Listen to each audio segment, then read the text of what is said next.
In a small, quiet town nestled between rolling hills, the Richardson family was the epitome of success.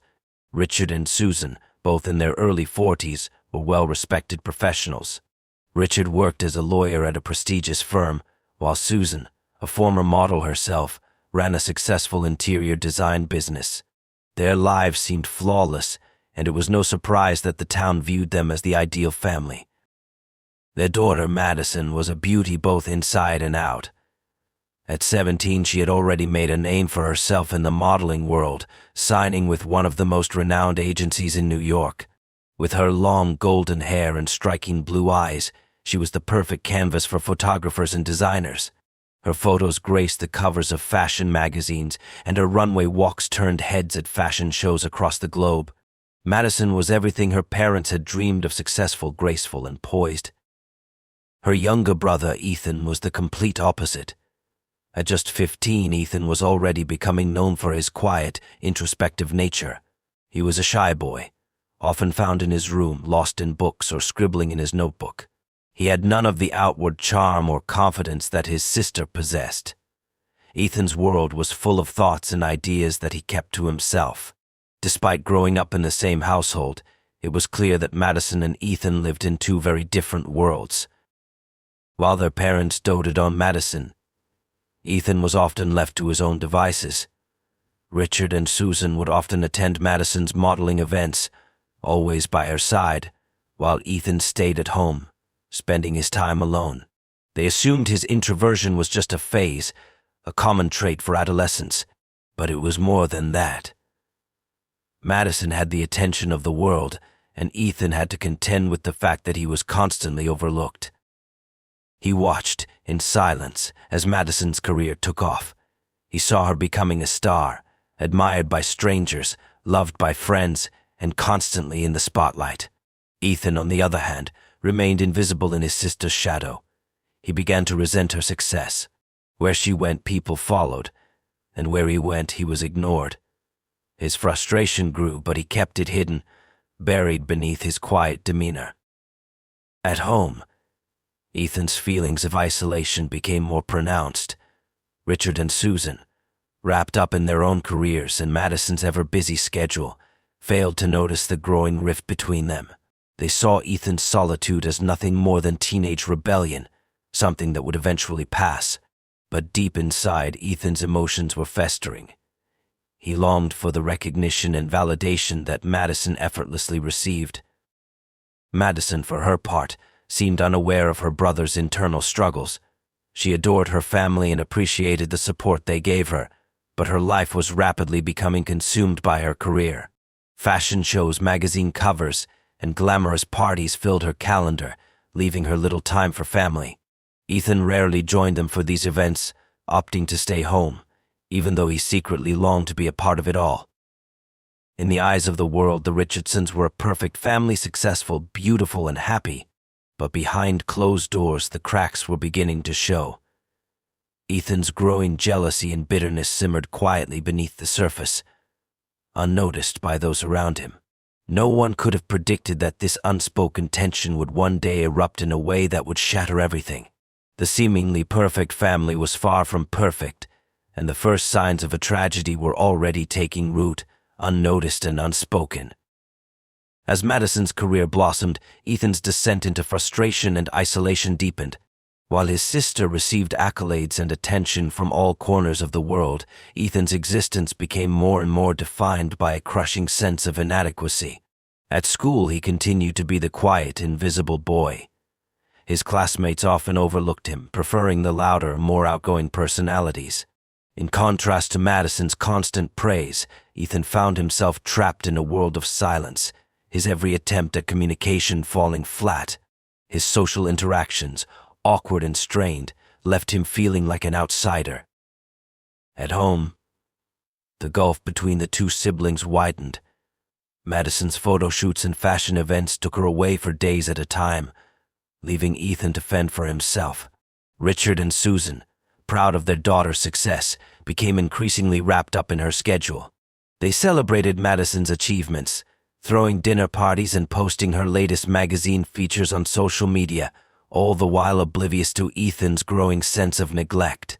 They saw him as a quiet, introspective boy who just needed time to figure things out. They didn't realize that what he was really figuring out was how to resent the very people who once meant the world to him. Ethan's feelings began to take on a dangerous edge. While his parents lavished attention on Madison, Ethan's frustration turned inward. He resented her for taking everything he wanted: admiration, success, and love. He couldn't understand how someone so seemingly perfect had so much, while he was left with so little.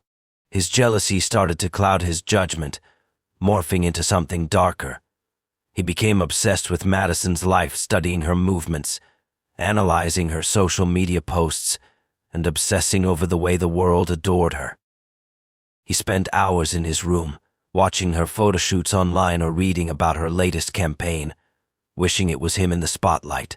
But he also began to fantasize about a life where he could finally take her place, where he could be the one who was wanted, needed, and loved. His thoughts became more intense, his fantasies more vivid. In his mind, he envisioned taking Madison's life, not out of hatred, but as a way to erase the overwhelming sense of inadequacy he felt every day. If she was gone, the world might finally see him. Ethan didn't talk to anyone about his feelings. The idea of opening up to his parents seemed impossible. They had their hands full with Madison, and he was sure they wouldn't understand. Instead, he kept everything inside, letting his resentment fester like a wound that never healed. He found no solace in his peers. They were as indifferent to him as always. His only refuge was his room, where he would sit for hours, lost in his thoughts. Occasionally, he would take his anger out on the things around him, breaking pencils, tearing paper, or punching the walls in frustration, but nothing seemed to quiet the storm inside him. The family continued, as if everything was fine. Madison's career was soaring, and Richard and Susan were enjoying the fruits of their hard work. They celebrated her success without realizing that, in the process, they were unintentionally neglecting their son, the one person who had been silently crumbling under the weight of their attention on Madison. No one saw the danger building, the simmering anger that would eventually boil over into something much more devastating. Ethan was no longer just a boy who felt overlooked. He was a boy consumed by bitterness and jealousy. The seeds of something far darker had been planted, and all it would take was a single moment for them to grow into something tragic. But no one saw it coming. The night of the murder arrived without warning, the culmination of months of resentment and unspoken rage. It was a cold Thursday evening, the kind of night where the chill in the air seemed to seep into the bones. Madison had just returned from an exhausting photo shoot in the city. She was in high spirits, recounting her day as she sat at the dinner table with her parents, showing off her latest magazine cover with a proud smile. She laughed, talking about the upcoming runway show she'd be attending, her life filled with excitement and glamour. Ethan, as usual, sat at the table, his expression blank. His gaze was fixed on his sister as she spoke, her words floating in one ear and out the other. He didn't hear the details of her stories, he only saw the attention she was receiving, the warmth of her family surrounding her. It all felt so foreign to him. He felt like a ghost in his own home, watching from the sidelines as Madison lived a life he could never touch. Once dinner was over, Madison retreated to her room to relax after the long day. Ethan, pretending to be tired, excused himself and walked slowly to his own room. He had been waiting for this moment, the quiet of the house, the absence of everyone but him. It was a rare opportunity, the kind he had only dreamed of in his most private thoughts. He closed the door behind him, locking it with a soft click. The room was dark, and only the faint light from the street outside illuminated his face. Ethan stood still for a moment, his hands trembling. He felt his heart pounding in his chest. His mind was racing, thoughts crashing together, but a single thought kept piercing through them all. This is the moment. It's now or never. He knew there was no turning back. He couldn't live in the shadow of Madison any longer. He had to make her disappear, to take her place, to feel seen for once, and the only way to do that was to end her life. With a deliberate slowness, Ethan opened his closet and pulled out a sharp kitchen knife, cold, gleaming under the dim light. His hands tightened around the handle. The plan had been in his mind for weeks now, a twisted fantasy that had grown more real with each passing day. He had imagined how it would happen, over and over again, Madison lying in her bed, unaware of what was coming. He had thought of how he would do it, and each time the anger inside him grew. There was a sick satisfaction in knowing that he would finally take control. The house was quiet as he crept through the hallway, each step feeling heavier than the last. He reached Madison's room and hesitated for just a moment, his hand hovering over the doorknob. The soft hum of the house, the ticking of a clock in the distance, seemed to fill the space with an oppressive silence. With a deep breath, Ethan pushed open the door. Madison was asleep, her slender figure curled under the blankets. She looked peaceful, completely unaware of the storm that was about to engulf her. Ethan stood in the doorway, his pulse racing, his hand clenched around the knife. Every instinct told him to turn around, to walk away. But he didn't. He moved forward, slowly, deliberately, until he was standing at the edge of her bed. For a brief moment he stared at her, taking in the calm, innocent expression on her face. The jealousy, the anger, the years of being overshadowed, all of it surged within him, and without a second thought he lunged. The sharp blade sank into Madison's side, cold and quick. She woke in an instant, but it was too late. Her gasp of surprise was silenced by the weight of the attack. The world around them seemed to freeze in that moment. There was no turning back now, no way to undo what had just happened. Ethan stood over her, the knife still gripped tightly in his hand. His heart raced as he watched the life drain from his sister's eyes. There was no remorse in his actions, only a sickening sense of satisfaction. When it was over, Ethan stood motionless in the darkened room, the knife still clutched in his hand, his mind numb. The silence felt suffocating, yet it was somehow the most peaceful thing he had ever known. For the first time in a long while, Ethan felt powerful. He had done it. Madison, the girl who had everything, was gone, and in that instant, Ethan believed he had finally taken control of his life. But that peace would be short-lived.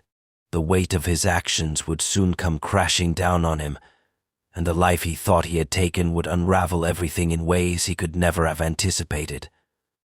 The discovery of Madison's body the next morning sent shockwaves through the Richardson household. Richard and Susan had woken up early, as they always did, to prepare for their busy day. Richard was due in court, and Susan had a client meeting scheduled. It was a routine morning, the kind they had lived for years. But when they knocked on Madison's door and received no answer, the calm facade of their perfect life began to crack. Susan pushed the door open, calling her daughter's name. What she saw next was something no mother should ever witness. Madison's lifeless body was sprawled across her bed, the pale moonlight casting eerie shadows across her face. The covers were stained with blood. Her once perfect beauty was now shattered, her body mangled in a way that Susan could hardly comprehend. Panic set in, and her scream echoed through the house, waking Richard and sending him into a state of frantic disbelief. The police were called immediately, and within minutes the house was filled with officers and investigators. The scene was chaotic, and the once familiar space of the Richardson home became a crime scene. Richard and Susan were taken into separate rooms, questioned repeatedly, their minds still struggling to grasp what had happened. It was impossible. It couldn't be real. Their daughter, their shining star, had been murdered in the dead of night. As the police began their investigation, they found little evidence of forced entry or struggle, leading them to a chilling conclusion. The killer was likely someone who knew Madison, someone who had access to her room. But who? Richard and Susan had no idea. They couldn't fathom who would want to harm their daughter. Everyone they knew adored Madison. She was the golden child of the family, loved by her friends, her colleagues, her fans. The detectives turned their attention to Ethan. He had been the only one in the house aside from Madison, and his behavior in the wake of the discovery raised suspicions. He was eerily calm, almost detached. When the officers spoke with him, they noticed that he wasn't exhibiting the typical emotions of someone who had just lost a sibling. There was no visible grief, no tears, only a blank stare and a strange quietness that seemed out of place. Ethan's alibi was shaky. He claimed to have been in his room, sleeping, but no one had seen him the entire night. His room was locked when the police arrived, and when they searched it, they found nothing that could definitively place him at the scene of the crime. But something about the way he responded to questions didn't sit right with the detectives. He was too composed, too reserved, and they couldn't shake the feeling that he was hiding something. As the days passed, the investigation deepened. Detectives discovered that Ethan had been struggling with a series of personal issues.